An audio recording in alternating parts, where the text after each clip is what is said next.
పోలవరం జిల్లా రంపచోడవరం డివిజన్ దేవీపట్నం మండలంలో ఉన్న పలు ఆశ్రమ పాఠశాలలను ఆంధ్రప్రదేశ్ రాష్ట్ర ఎస్టీ కమిషన్ చైర్మన్ సొల్లా బొజ్జిరెడ్డి ఆకస్మిక తనిఖీ చేయడం జరిగింది. ముందుగా మండలంలో ముసినిగుంట ఆశ్రమ బాలికల పాఠశాలను క్షుణ్ణంగా పరిశీలించి సమస్యల కోసం గడిగి తెలుసుకున్నారు. అనంతరం శంభవరం బాలికల ఆశ్రమ పాఠశాలను సందర్శించి విద్యార్థులను ఉపాధ్యాయులను అడిగి పలు సమస్యలపై అడిగి తెలుసుకోవడం జరిగింది. ముఖ్యంగా శరభవరం ఆశ్రమ పాఠశాలలో పలు సమస్యలను గుర్తించడం జరిగింది.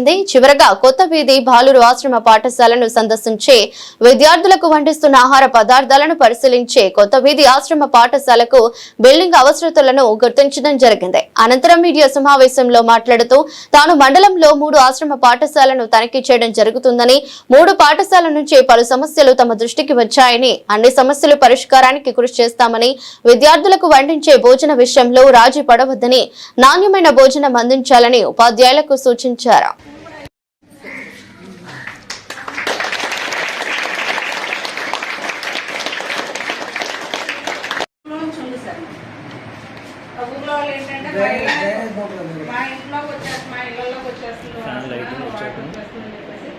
నీళ్లు బయటకు రాకుండా కాంక్రీట్ అడ్డు పెట్టారు. దాన్ని ఇంకుడుకుండా తవ్వి తర్వాత వారానికి ఒకసారి మెడిసిన్ ఇస్తున్నారండి డాక్టర్. అది స్ప్రే చేయడం అనేది పెట్టకుండా 3 years నుంచి బాధపడుతున్నాం సార్. చాలా ట్రై చేసామండి. సోలార్ కనెక్షన్ ఇచ్చేస్తారు, చిన్న మెరలు పెట్టించారు సార్. అదేమో పని చేయట్లేదు సార్, మోటార్ పని చేయట్లేదు. మ్యాన్ హోల్స్ ఒకటి సెప్టిక్ ట్యాంక్ అండి, ఆ మ్యాన్ హోల్స్ పని ఎవరు చేయట్లేదు సార్. ఇక్కడ ఊళ్ళో వాళ్ళతో ట్యాంక్ కట్టించాను కానీ ఆ మ్యాన్ హోల్స్ ఓపెన్ చేసి అదంతా క్లీన్ చేసి చేయాలంటే మా మ్యాన్ హోల్స్ అండి. పాత బాత్రూమ్స్కి కొత్త బాత్రూమ్స్కి బాగానే ఉన్నాయి సార్, అన్నీ ఓకే సార్. రన్నింగ్ వాటర్ ఉందండి, అన్నీ బాగా పనిచేస్తుంది. పాత బాత్రూమ్ సెక్షన్ ఒకటి మాత్రం కొంచెం మోటార్ ఒకటి లేకపోవడం వల్ల పని చేయకపోవడం వల్ల రన్నింగ్ వాటర్ వస్తుంది. మ్యాన్ హోల్స్ లేకపోవడం వల్ల రిటర్న్స్ యూజ్ చేయట్లేదు. ప్రస్తుతానికైతే కొత్తవి సరిపోతున్నాయి సార్. బాత్రూమ్ స్నానాలు డ్రైనేజీలోకి రాకుండా వేరే మార్గంలో మళ్ళించి అలాగే చేస్తున్నాం సార్. సోలార్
ఇబ్బంది అవుతుంది బాగా.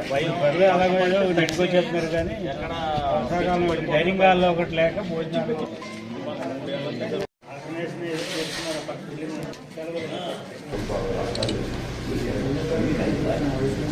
దేవీపట్నం మండలం ఆశ్రమ పాఠశాలను సందర్శించడం జరిగింది. ఆశ్రమ పాఠశాలలో దానపల్లి నుంచి ముసిలిగుంట ఆశ్రమ పాఠశాల సందర్శించాం. అక్కడ కొన్ని సంవత్సరాలు ఐడెంటిఫై చేయడం జరిగింది. అలాగే సర్వవరం కొత్త వీధి పాఠశాలను కూడా సందర్శించాను. ఇక్కడ పాఠశాల సందర్శించిన సందర్భంలో ఈ కొత్త వీధి పాఠశాలలో ఒక బిల్డింగ్ నిరుపయోగం ఉంది, అది ప్రమాదకరంగా కూడా దాన్ని డిస్మాంటిల్ చేయాలని చెప్పేసి మన ఉపాధ్యాయ సిబ్బంది చెప్పడం జరిగింది. అది కూడా పరిశీలన తీసుకెళ్తానని, దాంతోపాటుగా ఇందుకూరుపేట నుండి ఇందుకూరు నుండి నరసాపురం వరకు రోడ్డు వేయాలని గ్రామస్తులు కోరడం జరిగింది. అది కూడా ప్రభుత్వం తీసుకెళ్లి సరే దాని మీద కూడా నేను శ్రద్ధ వహించి రోడ్డు నిర్మాణానికి సహకరిస్తానని కోరుతున్నాను.